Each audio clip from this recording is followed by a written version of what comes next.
Let's get into gear. AI's a frontier. Become an AI prompt engineer. Have no fear. Unleash the power. Let's make it clear. In this revolution, the future is here.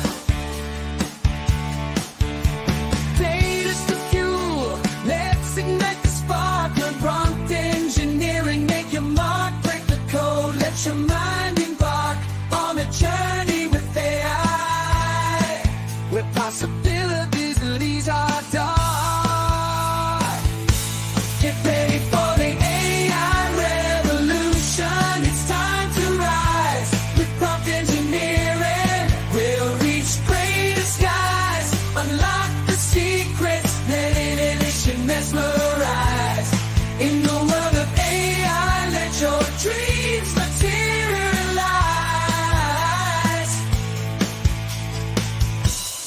Oh, let your dreams materialize.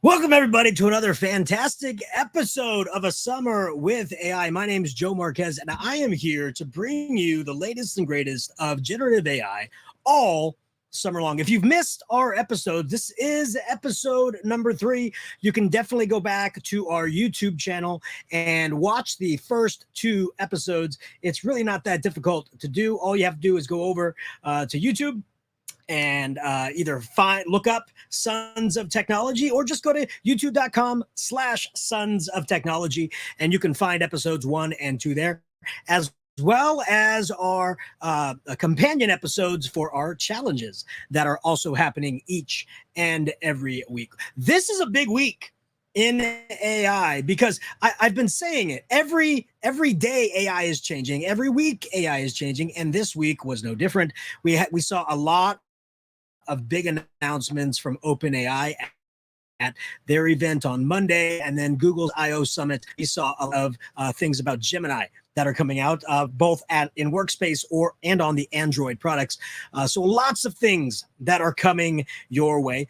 I want you to know that this show is live, but if you'd like to participate, you can either add to the comments in your social media that you're watching right now, and I will see them and we'll air them. Or you can contribute to the show in another way by going to bit.ly/Summer with AI to do that as well. And all the resources that I'm going to be sharing, all the websites, all the articles that I referred to, you can find that out at our show resources at bit.ly/Joe_AI. And all those resources are going to be found right there. All right, so let's get started with the show.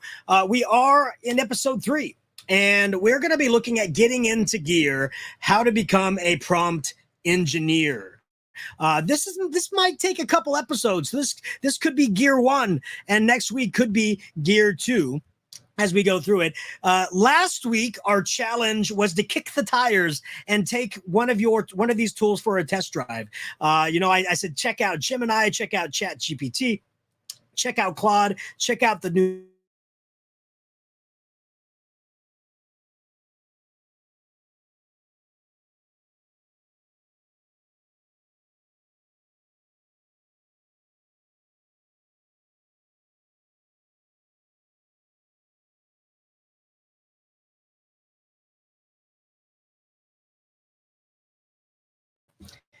lots of updates. We have lots of updates here for the week. So ChatGPT, OpenAI, they released ChatGPT 4.0, not 4.0, 4.0. This is their new flagship model. And a couple things about it. Number one, it's multimodal. What does that mean?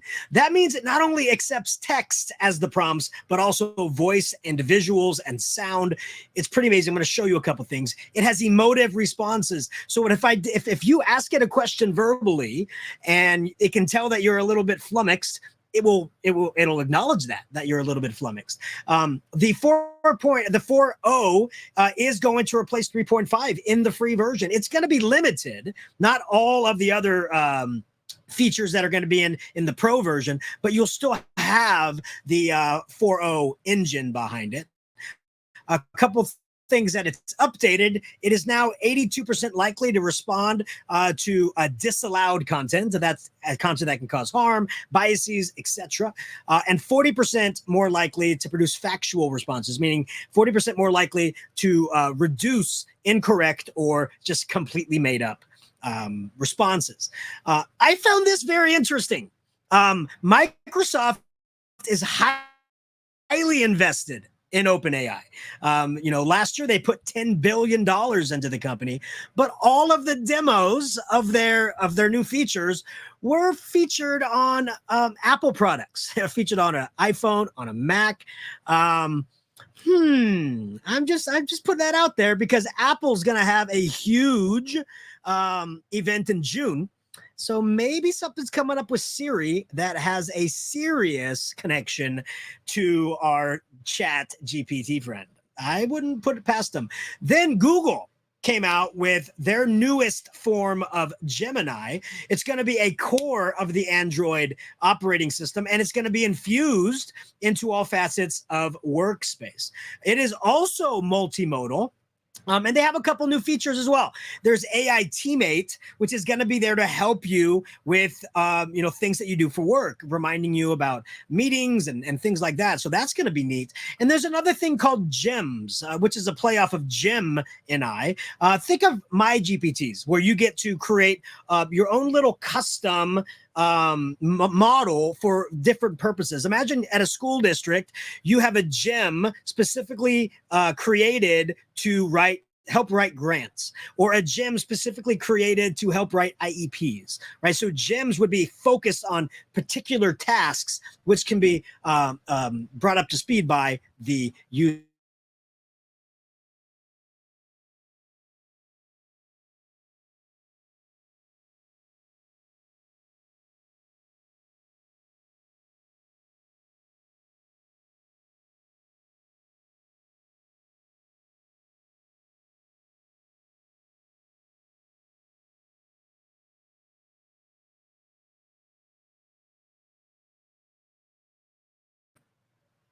Hold on a second. There we go. And then they also have voice also attached to it, where you can just talk to it and it will respond to you in a variety of responses based upon how you are emoting. If you are anxious or you are upset, it will emote off that. Now, the vision is supposed to be utilized with the camera phone. But folks, I want you to remember this gem right here. Anybody remember this right here? Who knows what these are? Right? Yeah. Let me take off the shades part. I think you'll understand what these are right here.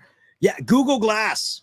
Right? What did they used to call people who wore these? Cool? No, a glass hole. But when I wore these, and I did wear these, and I'm not ashamed of it. There was an app on here called World Vision. Google bought them and they incorporated it into their Google Lens, which is in their phones. And it was able to identify things out in front and tell me a little bit about them, or it would be able to transcribe one language into another. And that's kind of what can happen with the phones now. But as we are incorporating AI into more and more functional uses, I could see something like Google Glass coming back, where it has the connection to your ear, so you can talk to the AI as you're walking. It can show you things, and I see something like this happening again. What was once old is new again, right? So let me take these guys off right over here. And the question always arises, which is the best tool now? Well, that's completely up to you. Again, last week's challenge was for you to test drive, kick the tires of all the different tools, and you find the one that works best for you. I'll tell you, they all work for very specific purposes for myself. Right. I use Gemini when I'm doing more of a research-based application. I use ChatGPT when I'm doing more of a linguistical writing type application. And then I use Claude when I'm doing more of data analysis. But that was then. What is best now? With all these updates, I have to go back in and reacclimate myself to all of these tools. They're constantly getting better. So which one is the best now? The lead has changed again.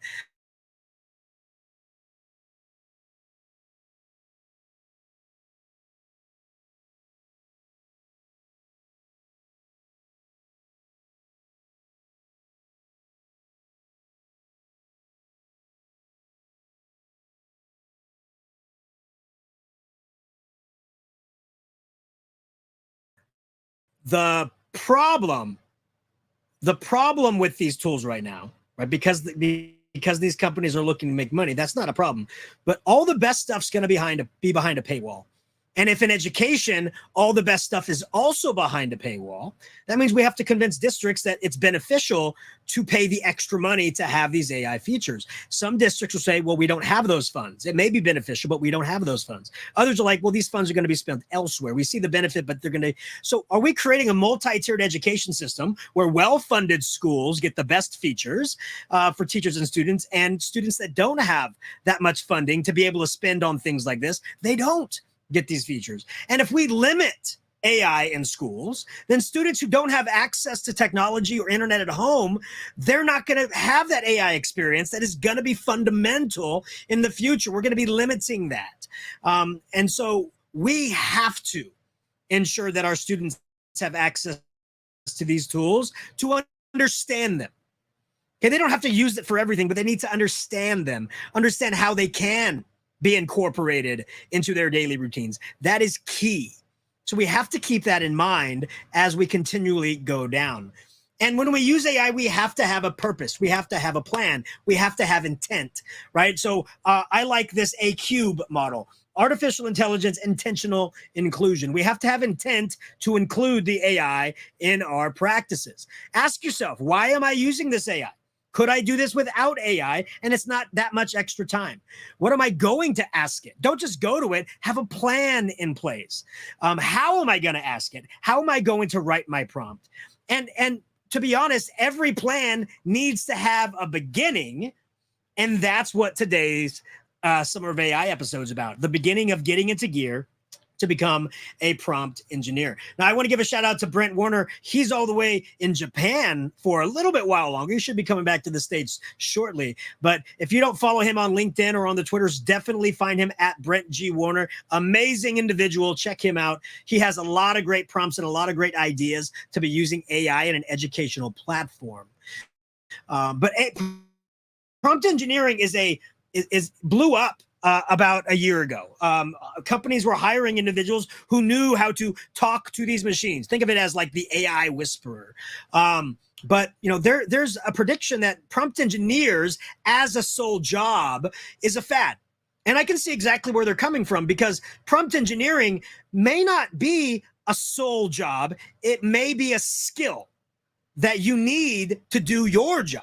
So you may not be seeing more jobs as a prompt engineer, but you may be seeing more jobs including prompt engineering as an integral part of your job.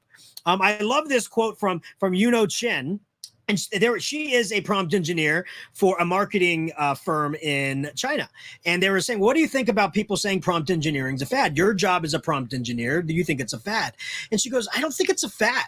People need to know how to talk to these machines. And she gave the example of Google search.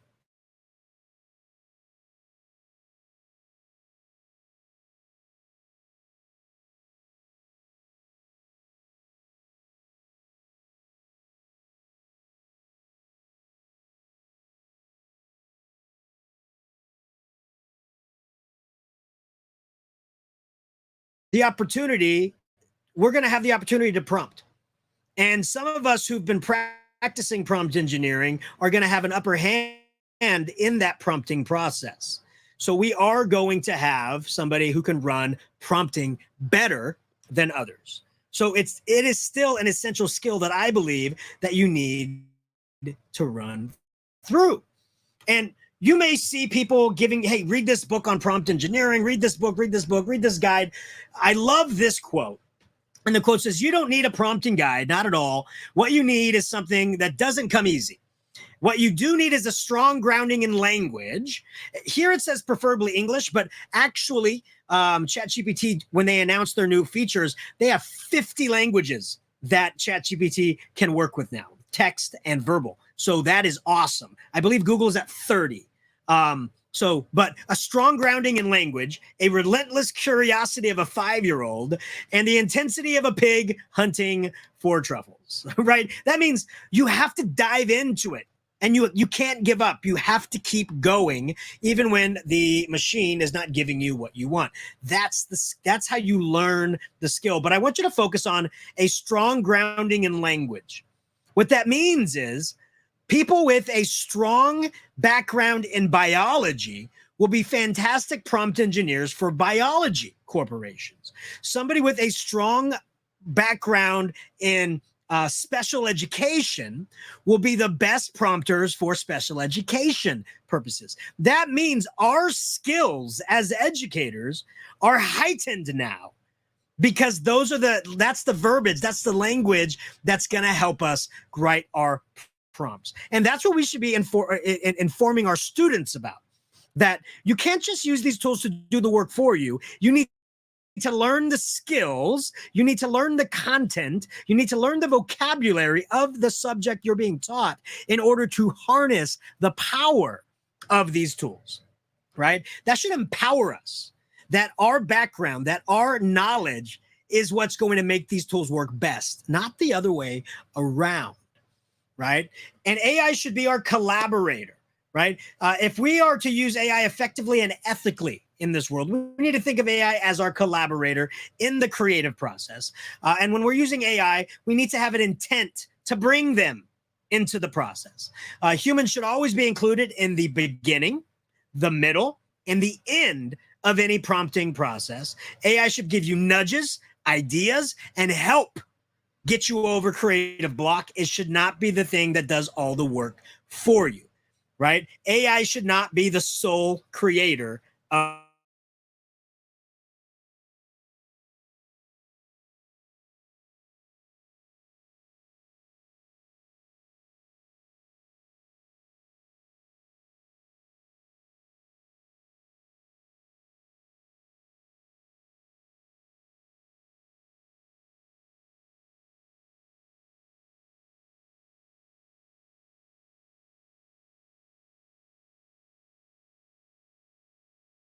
I think my internet's messing up a little bit. I apologize if the internet is coming in and out. I will need to get that fixed. But listen, AI should not replace the work you love to do.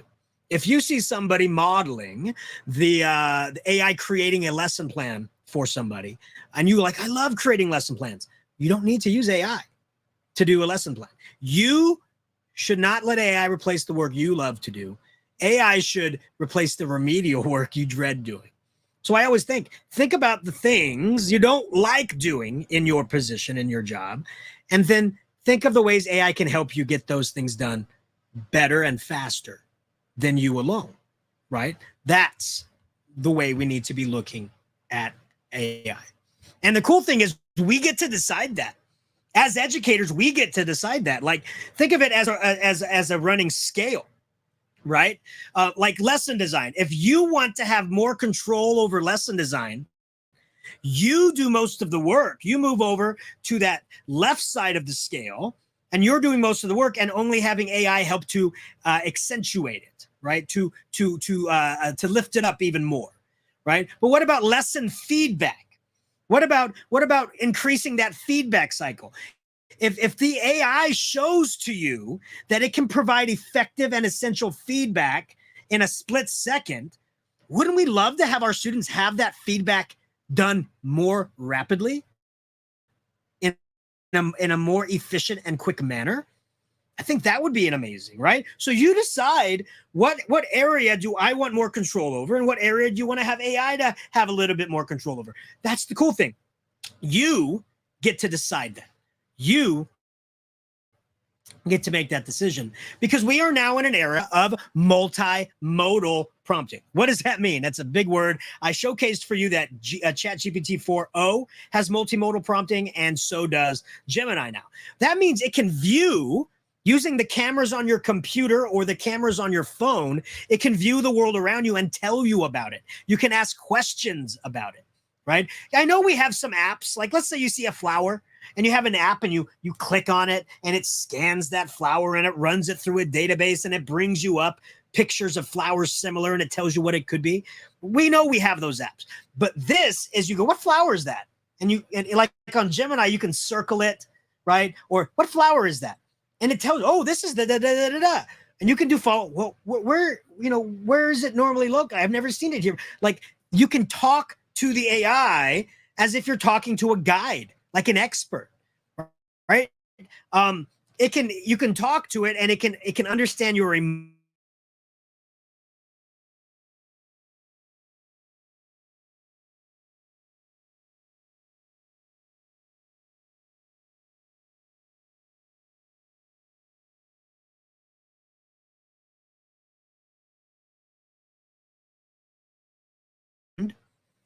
What you're nervous about. Maybe not what you're nervous about, but it'll understand that you are nervous, and it will help you be less nervous in its responses.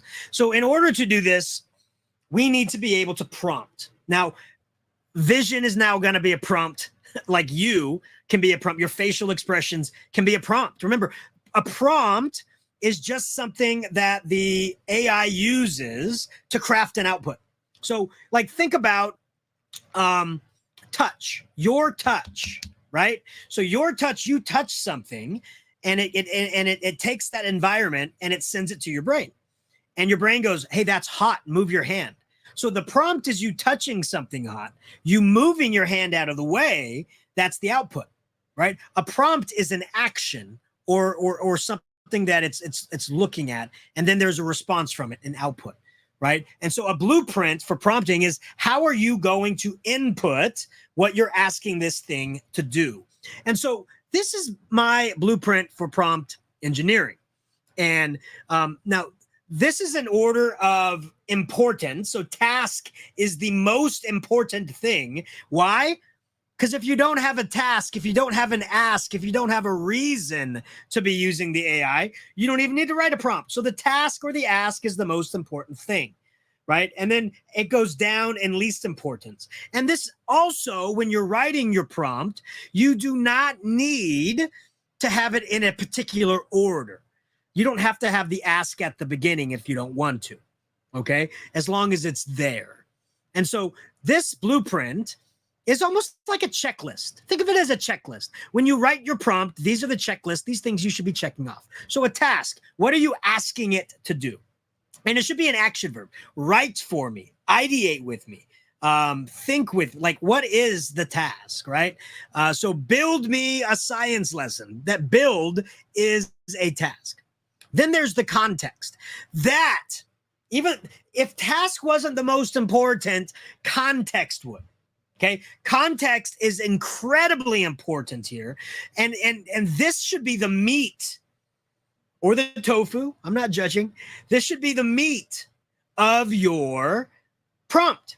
Everything you want. Imagine you have a student teacher, and you're explaining to them how you would like them to run a lesson. Right? Maybe this is their first attempt at it, and you want to give them some skills or some ideas or some advice. That's the context. Everything you can possibly tell this thing, tell it. For example,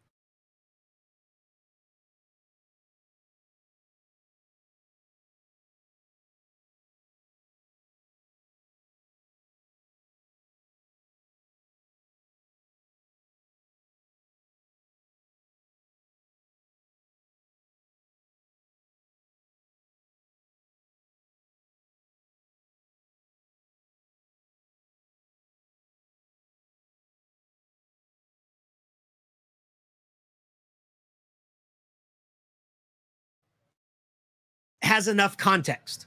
So context is key. So, okay, so if we are asking it to write a lesson plan for us, make sure you put in the grade level so it understands. Are you using next generation science standards? Let them know. Is there a particular standard that you are really honing in on? Inform it. How many times a week do you meet the class? As you see it, you see them 5 times a week. You're in a 5 time a week schedule at 50 minutes a period. Are you in a block schedule where you only see them 3 times a week? Like, give it as much context as possible.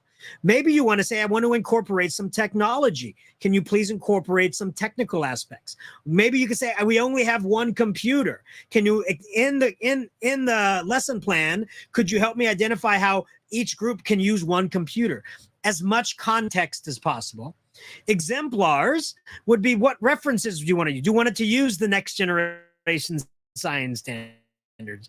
Do you want it to use ISTE student standards? Do you want it to, what do you want it to use? Do you have a rubric that you want to follow, and you can upload the rubric based upon this rubric I'm going to give you, right? That's an example. That's an exemplar that you would like to do.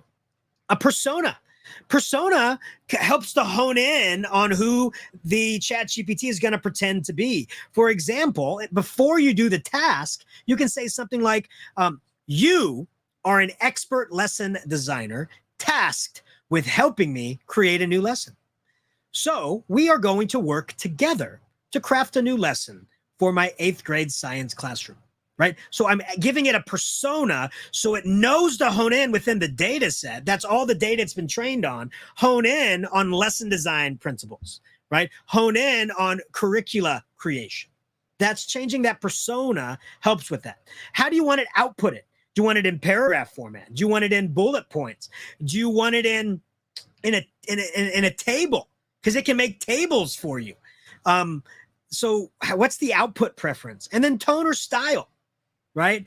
For lesson plans, that's probably not necessary, but imagine if you're writing an email home, right? Think about an email that you want to send home, and maybe it's about a student not doing their work, and you're just so frustrated.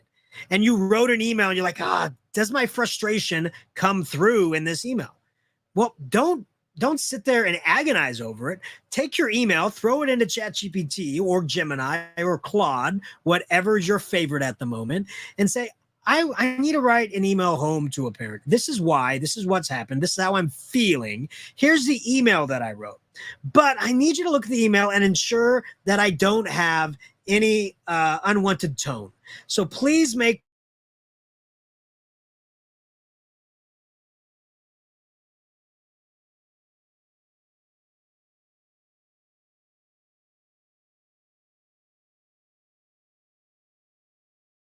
here is we are trying to give instructions to an expert, but we would like to have them help us build, right? Think of it that way.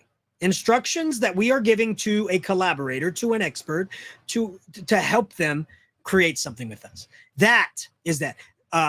I have a picture of this in our resources, in the resources. I'll put the resources again at the bottom so that you have them.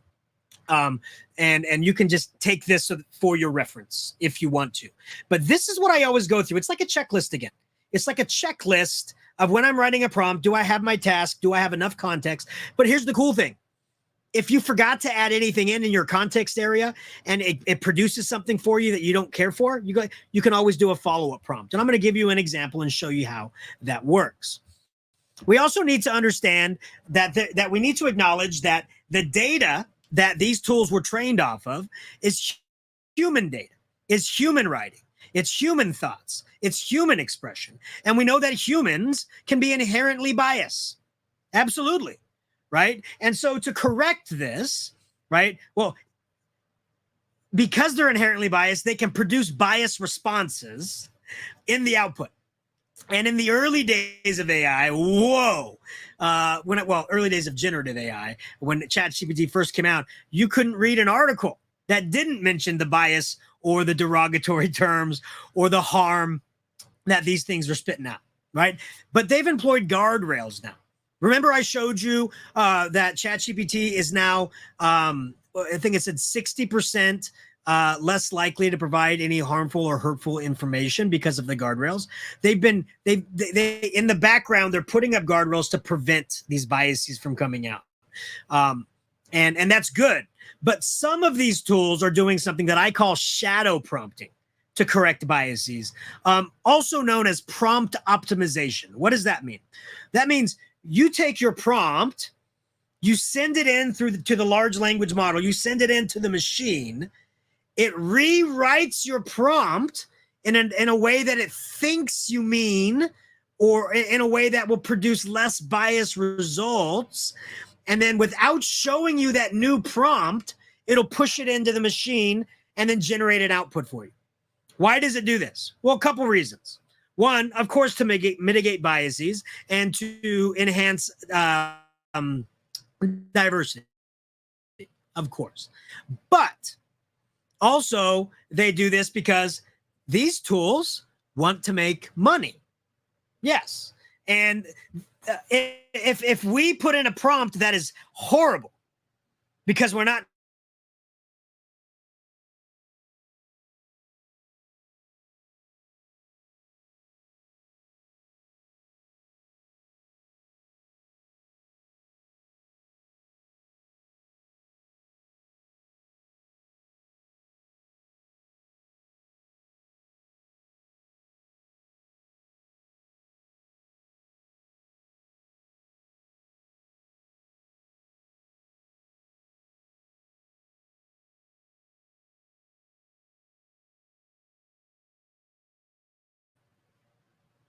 all right.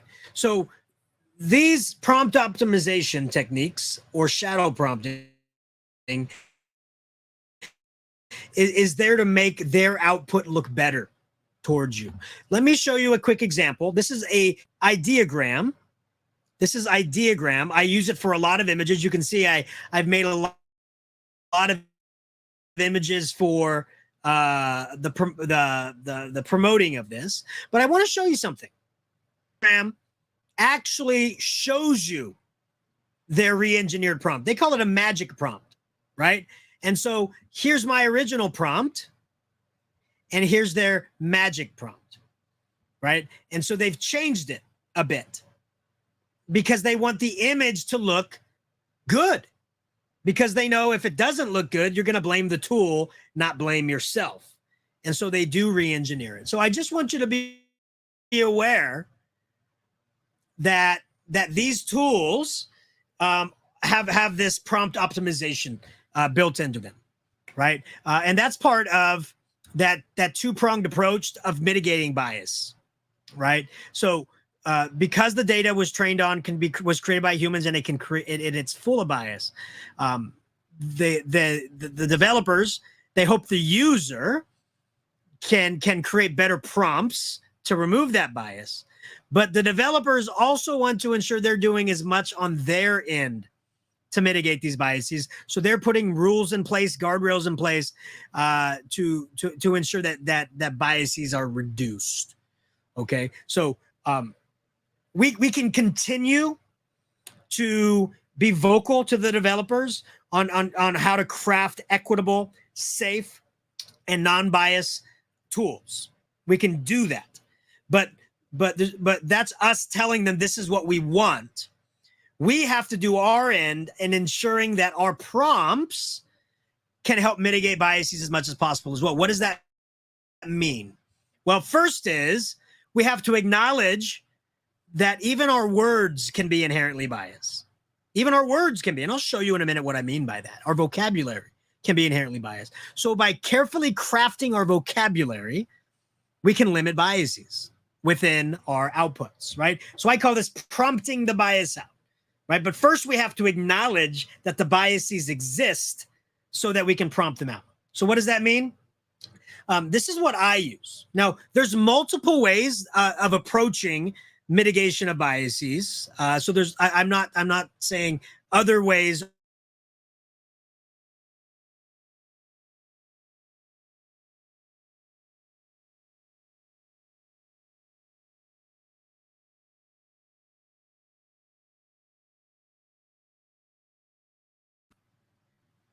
This is what I do when I'm prompting in order to mitigate my biases, that's explicitly instructs an AI model verbally to avoid particular images, biases within the reference material by using words like not or do not include, right? So by creating a negative, saying, I don't want this included, okay? That's what it would be. So that's what negative prompting. So example, right? Enforcing characteristics like no blurry images, no distortion, no anatomical errors, right? Like 5 fingers, not 4, not so. Well, you know, some people have 4 fingers, so but still, imagine you wanted to have a picture of a park, but you didn't want any trees. You would specifically say no trees, right? So that would be negative prompting, right? Positive, you can say please include a diverse cast of individuals, right? You can definitely do that as well. And then there's fair prompting, right? This involves carefully considering your language. Sometimes our language can be inherently biased, right? So using inclusive language, what does that mean? Okay, so if the mail comes, I will say to my wife, hey, did the mailman come yet? Well, I'm not actually saying the mail person is a man. It's just in my life, I've used the word mailman, right? But if I use the term mailman in an image generator, it's going to give me a man delivering the mail, unless there's shadow prompting happening in the background, right? It's taking it literally, right? Think of Drax from Guardians of the Galaxy, how he takes everything literally, right? These things take things literally. So we have to be very careful with our language. Hey, is that a policeman? You mean police officer, right?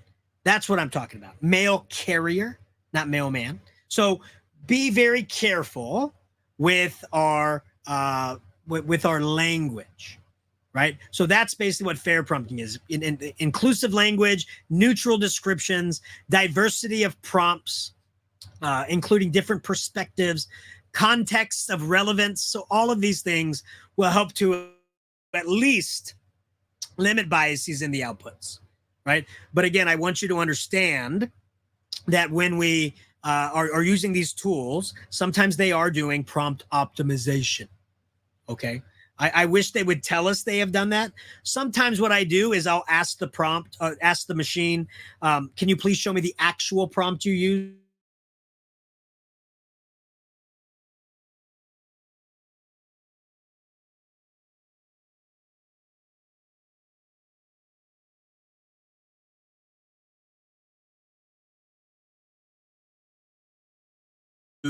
um, to craft your prompts by seeing how they do the prompt optimization. And you know, we did an activity in week 1 about writing a children's book, right? And think about the language you included in that. What would you change now? What descriptions of context would you change now? How would you make that book even better? Diverse. Those are the things that we need to think about, right? Thinking back to how we prompt. And, you know, I do this with my daughters all the time. Well, rethink how you prompted that. Rethink how you've written that so that we can do that. And the reason prompting is needed is because prompt engineering is needed is because there's so many tools employing prompting to create things. Like Canva has an amazing studio. Adobe Creative Cloud has an amazing a group of tools like Adobe Express. That's free. Go try that one out, right? But you need to know how to prompt. Padlet has an I can't draw that you can prompt from. You know, Pixlr is a great graphics generator that I use. You need to know how to prompt there.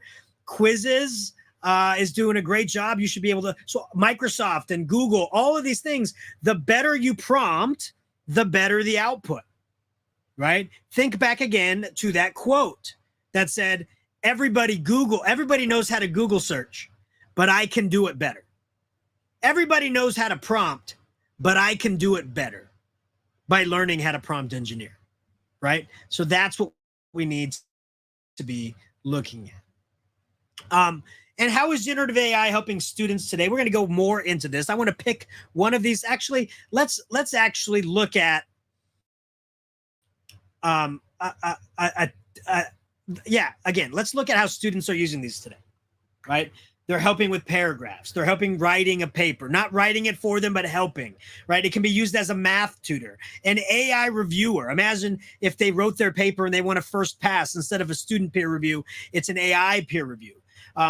It's helping them do research on through the internet, right? Internet search, generating creative ideas to start the writing process, simplifying a complex idea into an easier one.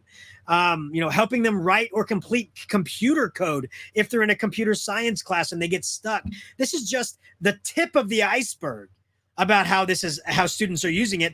And because most of these tools are 13 plus with parent permission and then 18 plus, a lot of students aren't even using these tools in the classroom.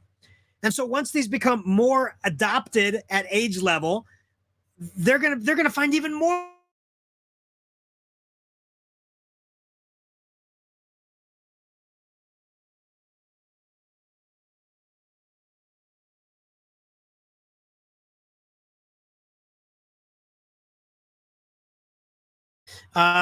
so we're going to be talking a little bit about plagiarism, and how to ensure students are doing the right thing.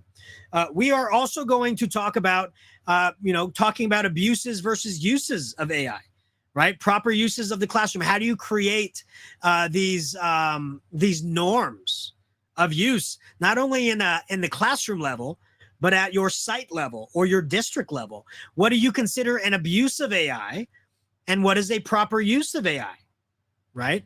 I'll tell you, the California Department of Education just released a supplemental recently, and it's in our AI resources about how they would expect AI to be incorporated. So definitely take a look at that. We'll look at it again. And then citing. When students use this, it shouldn't be done in the dark. It shouldn't be done in secret. It should be done out in the open.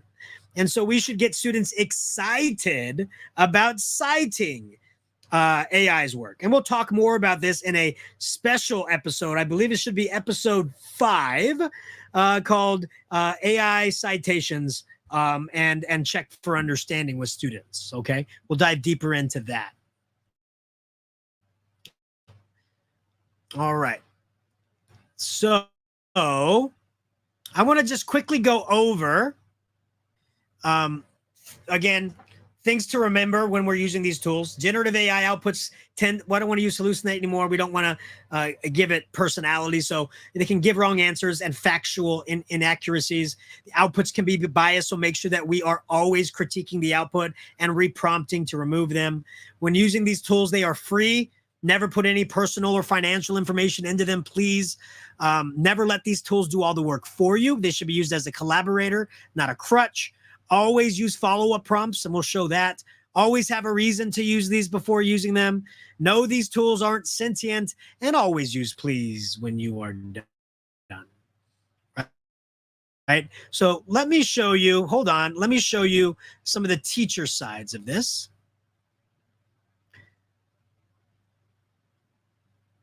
All right, so here is one that you can use for creating new PE activities. If you're an elementary teacher and you're in charge of PE on your school site and you're tired of playing kickball or tired of having them just run around the fields and you have some stuff, maybe you can create a new PE game.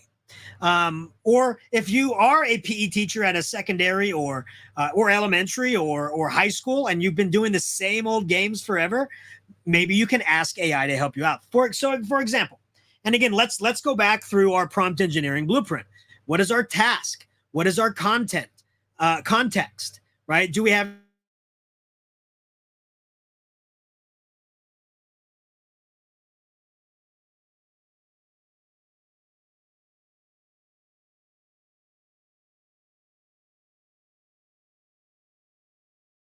So looking at this prompt through our prompting framework, let's take a look. Do I have an ask? create a game for high school PE. So create a new game. Perfect. So there is my task. Check. Context. High school PE. Perfect. Using only a soccer ball, hula hoops, and traffic cones and jump ropes. There's context. Please include a running component and a collaborative component. Please note that the game will be played indoors, right? Maybe this is during winter and they're not going to play outside. Indoors in a school gymnasium, which has the layout of 110 feet by 60 feet. In case the instructions want to know what the dimensions of the court they're going to be playing. Okay. Did we give it a persona? No. We could say you are a PE expert, right? Or you can say you are an expert in gamification, but I didn't give it a persona. Did I give it framework? I don't. Does your state, does your district have a high school PE framework, or maybe some standards you want to hit on, right? Maybe you want to reference those. You can ask, please give me step-by-step directions that I can read to my students. You can put that in there as well, right? But when you're writing prompts, you have to think about the framework. Writing your prompt should take time. We shouldn't just be going, done. Time. Think about your prompt. Critique your prompt. And then when we send it through for an output, maybe we want to change it up. So let's take a look. I'm going to grab this, and if you want to play around with this as well, I will paste this here into the comments.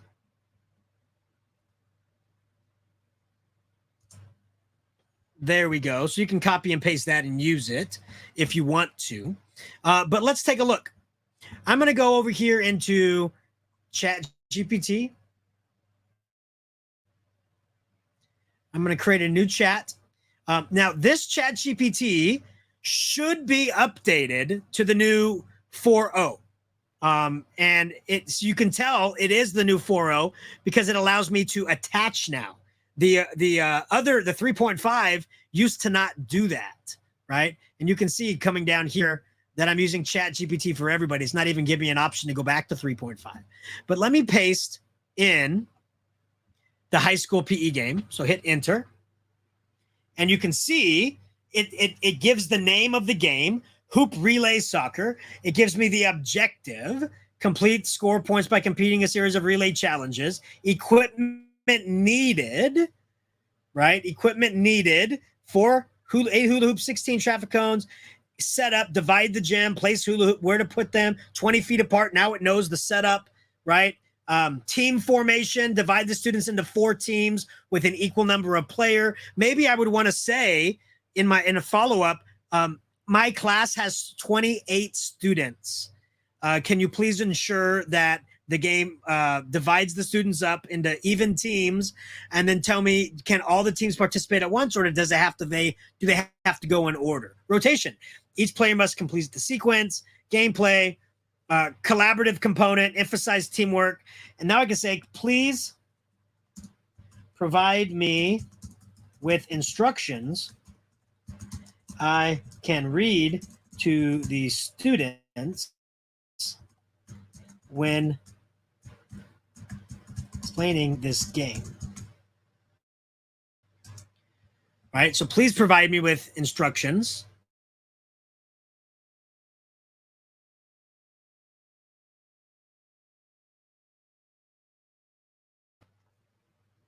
Notice I am able to do those follow-up prompts. Okay, I'm able to do that. Again, here's that model. We know that it's using 4.0 because it shows me right there, right? So this is what I would like for you to do for week 3 challenge. I want you to think about a task that you would like one of these large language models, Gemini, Meta, ChatGPT, or Claude, you would like them to help you with. Think of a task. And I want you to take time in adding as much context as possible. Imagine that you are talking to a partner and you have to, you're going to be absent tomorrow, and you want to give them exactly step by step what you want to see done in the class, or out on the field. And I want you to go through and before you submit the prompt for an output, go through and just do a check mark in your mind. You don't have to do it physically, but in your mind. Did I include the task? Did I include the context? Did I include an exemplar or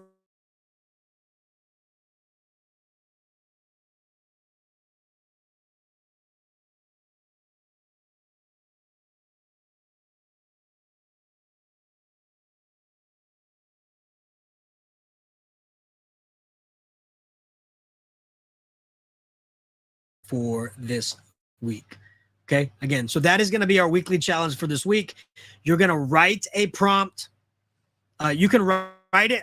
I would recommend writing it maybe in a Google Doc or a Word document, and then copy and pasting it in, just so that you have the time to write them out, and then follow that prompting guide to see if what you've had and what you've done. Again, prompting is a skill. And the more you do it, the more you critique yourself, the better your prompting is going to be. And so just, nice and steady at the beginning, just to make sure that you're hitting all the marks, and then you'll start getting that cadence down. Okay. So that's what I would love to see this week, is for you to practice your prompt engineering following that 6-step prompting framework. I mentioned this in yesterday's impromptu episode, but I want to give Christina a shout out again. I do this out of the goodness of my heart because I love each and every one of you. And we know that not every school, not every district, not every institution is providing professional development on AI. And a lot of us feel that, we have to rely on the kindness of strangers in order to get the skills necessary that we're going to need to train our students with, and we need to train ourselves with in the coming school year. So I do this out of the goodness of my heart. So when I get messages like this from Christina Lourenço from Brazil, it just warms my heart.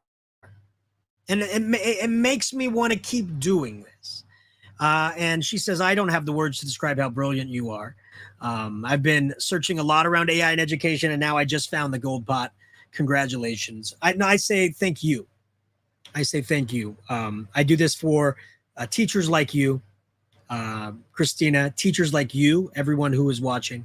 And I'm going to continue to do it. Whether I have 1 viewer or 100 viewers or 1 million viewers, I feel I need to do this. And if this helps, again, just one teacher walk into the 24-25 school year with confidence in AI literacy, then I've done my job. So I just want to say thank you, everybody. I hope you've learned something today. I know I can be long-winded. I try to keep these at a half hour. I don't know what happens, but I appreciate you. And I hope you all have a fantastic Wednesday. And I can't wait to see the prompts that you come up with in the future. And again, if you want to rewatch this episode because you showed up late,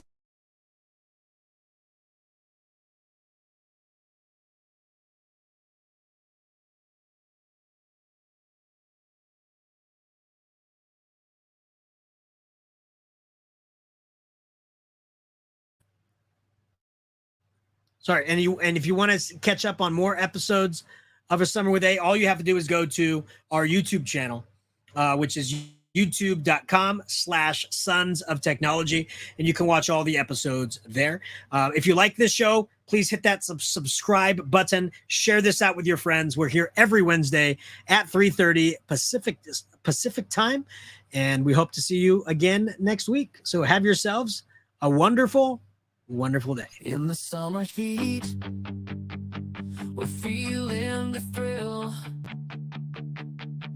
brand new web series, yeah. It's time to chill. A summer with AI. It's gonna be a blast. Generative education, learning's happening fast. We're diving deep into the AI sea, exploring the tools that'll set us free. From coding to creativity, it's all a dream, it's all a dream. A summer with AI, join the winning team.